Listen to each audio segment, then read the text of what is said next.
Hi everybody. Well, I'm officially out. We are officially able to walk around and have a good time here for an hour or so, taking care of ourselves physically. So I'm out here with other people, biking, walking, taking care of our health for about an hour or so. It's a gorgeous night. It's about 8 o'clock, a little bit after 8. The sun's gonna go down in an hour. So it's a beautiful time to be biking, and the flowers are gorgeous. I've missed all this. The pot flowers are amazing.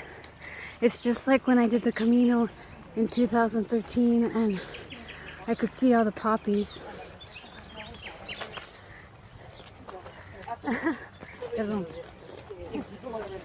So it's a spectacular day to be the first day to get out again.